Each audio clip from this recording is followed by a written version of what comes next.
یەکێک لە خاڵەکانی بەشی زۆری پارتە سیاسیەکان لە بانگەشی هەڵبژاردننی خولی پێنجەمی پەرلەمانی کوردستان پرۆژەی چاکسازی لە موچەی پلە باڵەکان و خانەنشینی بوو. مەسرور بارزانیش لە کاتی خوێندنەوەی کارنامەی کابینەکەی ڕایگەاند ئەولەوێتی کارکردنیان پرۆژەی چاکسازیە،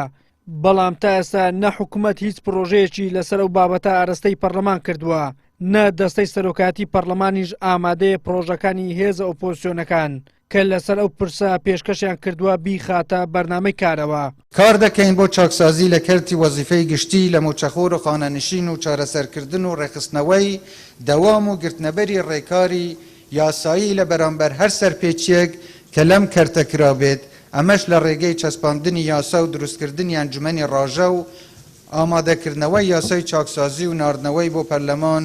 بە فۆرمێکی تازە و گونجاو. پەرلەمانتارێکی فراکسیۆنی کۆمەڵی ئیسلامیش لە لێژنەی یاسایی دەڵێت بەپێی پەیڕەوی ناوخۆ هەر کاتێک پرۆژە یاسایەک ئاراستەی سەرۆکاتی پەرلەمان دەکرێت دەبێت لە ماوەی 14 ڕۆژ بنێردرێت بۆ لێژنەی یاسایی بۆ ئەوەی راپۆرتی لەسەر ئامادە بکرێت و بخرێتە بەرنامەی کاری پەرلەمان.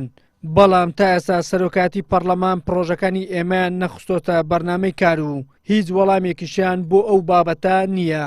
تا ئێستا دەستەی سەرۆکات هیچ وەڵامێکی نییە. ئێمە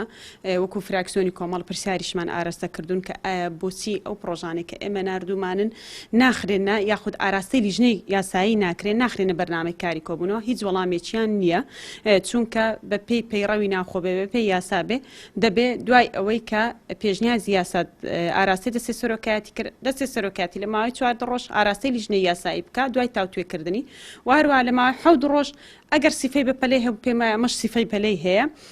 دەبێت لەگەڵ لیژنەی یاسایی کۆ بێتەوە و هەماهەنگی بکات لەوەی کە بیخەنە بەرنامەی کاری کۆبوونەوە یەکەمی پەرلەمان، بەڵام تا ئێستا هیچ وەڵامێکیان نەبوو. ئێستا فراکسیۆنە ئۆپۆزیسیۆنەکانی پەرلەمانی کوردستان گەیشتوونەتە ئەو بڕوایەی حیزبە دەسەڵاتدارەکان نایانەوێت ئەو پرۆژە چاکسازیە جارێکی تر بێتەوە پەرلەمان، بۆیە یاری بەکات دەکەن، بەڵام ئەوان دایانەوێت کاتێک پشووی پەرلەمان تەواو دەبێت بە یەک دەنگ جارێکی تر داوا لە دەستەی سەرۆکاتی پەرلەمان بکەن بۆ ئەوەی پرۆژەکانی ئەوان کە لەسەر ئەو پرسە پێشکەشیان کردووە بیخەنە بەرنامەی کاری دانیشتنی پەرلەمان. هیواخوازین لە وەرزی داهاتوو یاسادانان یەکەم ئیش کە ئیشی لەسەر ئەەکەین، یەکەم پرۆژە کە جێبەجێەکەین و دەیکەین بە یاسا پێشنیازی پرۆژەی چاکسازی لە موچە و دەرماڵەی فەرمانبەران و موچەخۆران بێتن، بۆیە ئێمە لە ئێستاوە ئامادەکاریمان کردووە و خۆمان ئامادە کردووە و ئامادەین کە ئەو پرۆژێ بە باشترین شێواز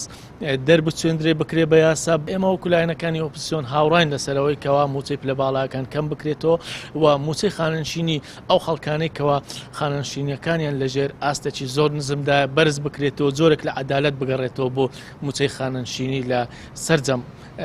پلەکان.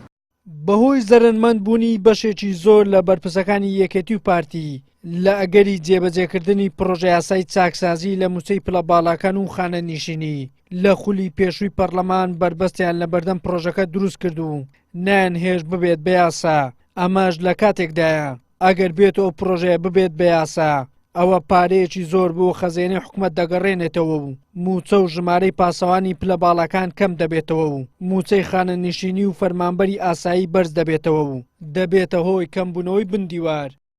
وەلی سەلیم، کەناڵی ئاسمانی پێم، هەولێر.